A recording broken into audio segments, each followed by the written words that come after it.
Coucou les petits asticots. Allez, on y va les petits CM1. Oh, vous êtes des grands CM1 maintenant, faut que j'arrête. Exercice 5 en conjugaison sur les verbes être, avoir, aller au futur. Surligne les phrases dans lesquelles le verbe être est conjugué au futur. Alors, comme on vous a expliqué dans la leçon, deux verbes se ressemblent atrocement. Le verbe être et le verbe savoir.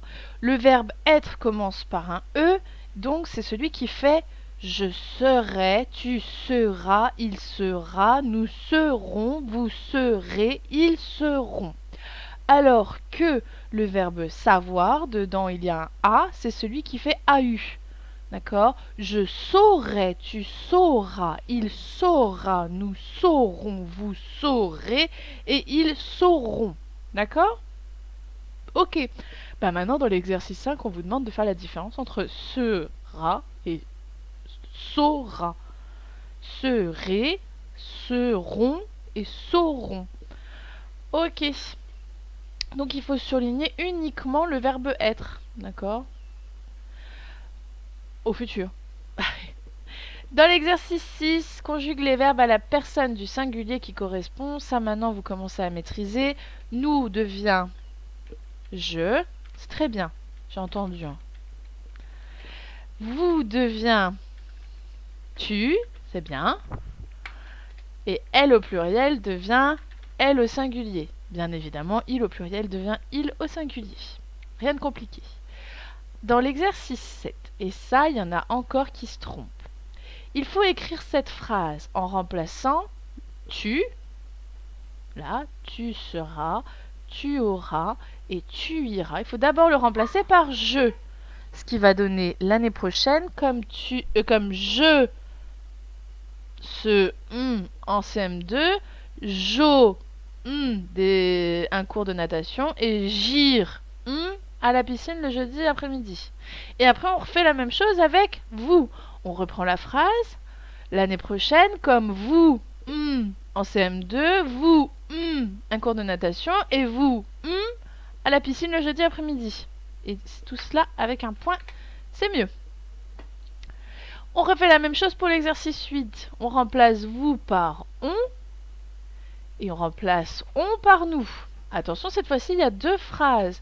Ça veut dire que je fais deux fois celle-ci, deux fois la phrase A. Dans 15 jours, au lieu de vous, c'est on. Beaucoup de temps libre car on en vacances. Et après, on refait la même phrase avec nous. Dans 15 jours, nous, beaucoup de temps libre car nous, en vacances. D'accord? Pareil pour la B. Lorsqu'on visitait le musée des Invalides, on une conférencière pour nous guider. Attention, il faut changer le de vous, puisque là c'est un pronom qui remplace le sujet. Et on refait la même chose avec nous. Lorsque nous visiter le musée des Invalides, nous une conférencière pour nous guider. D'accord? Sachant que on et nous, ça représente la même chose. C'est-à-dire moi et un ensemble de personnes. L'exercice 9. Sur ton cahier, recopie les phrases en écrivant les verbes au futur. Dans cet exercice, il y a des verbes qui ne sont pas au futur. Regardez, ici, nous avons allons. Allons, c'est le verbe aller au présent.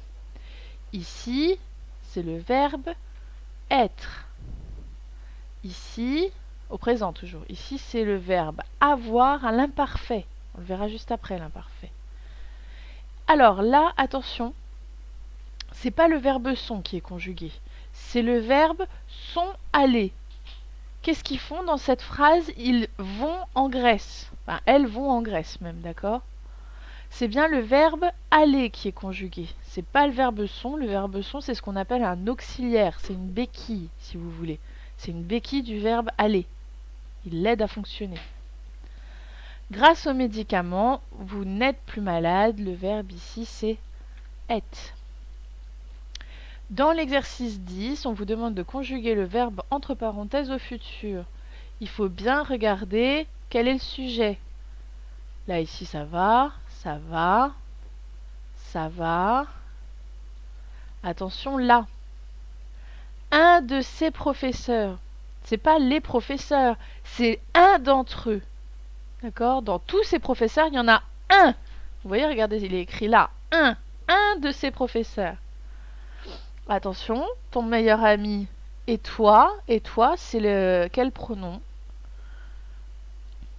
Et je crois que c'est tout. Alors, on peut l'utiliser comme la troisième personne du singulier. D'accord? C'est il ou elle. Ce sera super. Je vous ai donné la réponse. Voilà, voilà. Allez, bon courage pour la conjugaison. Je passe à l'aide en maths.